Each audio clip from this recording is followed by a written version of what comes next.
அமெரிக்க அரசின் கொள்கைகளுக்கு எதிராக தங்களது கருத்துக்களை வெளியிட்ட மாணவர்களின் விசாக்களை உடனடியாக ரத்து செய்யும் முயற்சியில் அமெரிக்க அரசு ஈடுபட்டுள்ளது. ஒரு லைக் போட்டாலே போதும் அவர்கள் அமெரிக்காவை விட்டு வெளியேற்றப்படும் சூழல் உருவாகியுள்ளது. அமெரிக்காவில் உள்ள இந்தியர்கள் உட்பட நூற்றுக்கணக்கான சர்வதேச மாணவர்களுக்கு வெளியுறவுத்துறையில் இருந்து திடீரென விசா ரத்து மின்னஞ்சல் வந்துள்ளது. அதாவது வெளிநாட்டு மாணவர்கள் பல்கலைக்கழக மற்றும் கல்லூரி வளாக போராட்டங்களில் ஈடுபடுவதை தாண்டி ஆன்லைனில் அரசுக்கு எதிரான செயல்களில் ஈடுபடுவதற்காகவும் குறிவைக்கப்படுகிறார்கள் என்று கூறப்படுகிறது.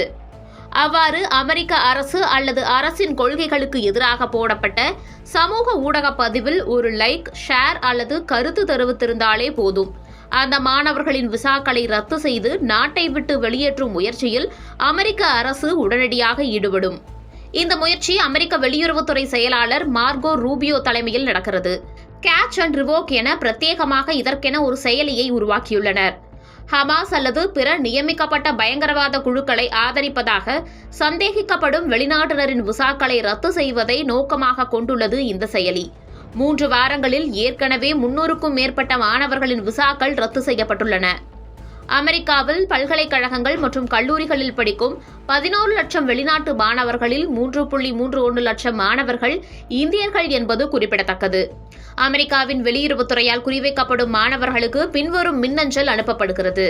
அதாவது, உங்கள் F1 விசா அமெரிக்க குடிவரவு மற்றும் தேசிய சட்டத்தின் பிரிவு 221(1) படி ரத்து செய்யப்பட்டது என மின்னஞ்சல் அனுப்பப்படுகிறது. முன்னதாக கயானாவில் நடந்த ஒரு செய்தியாளர் சந்திப்பின் போது அமெரிக்காவின் வெளியுறவு செயலாளர் பின்வரும் கருத்துக்களை கூறியிருந்தார். நாங்கள் மாணவர்களுக்கு விசா கொடுத்தது படித்து பட்டம் பெறுவதற்காகத்தான், பல்கலைக்கழக வளாகத்திற்குள் கலவரத்தை தூண்டுவதற்கு அல்ல என குறிப்பிட்டார். உலகில் எந்த ஒரு நாடும் அவர்களின் நாட்டில் பிறர் வந்து கலவரம் செய்வதை விரும்பாது. நீங்கள் எந்த அமைப்பை சேர்ந்தவராக இருந்தாலும் எங்களுக்கு கவலை இல்லை. தவறான செயலில் ஈடுபட்டால் உங்கள் விசாவை ரத்து செய்வோம் என கூறியிருந்தார். அமெரிக்க அரசின் இந்த செயல் வெளிநாட்டு மாணவர்களின் கல்வியில் தாக்கத்தை ஏற்படுத்தலாம் என்ற கவலையை ஏற்படுத்தியுள்ளது.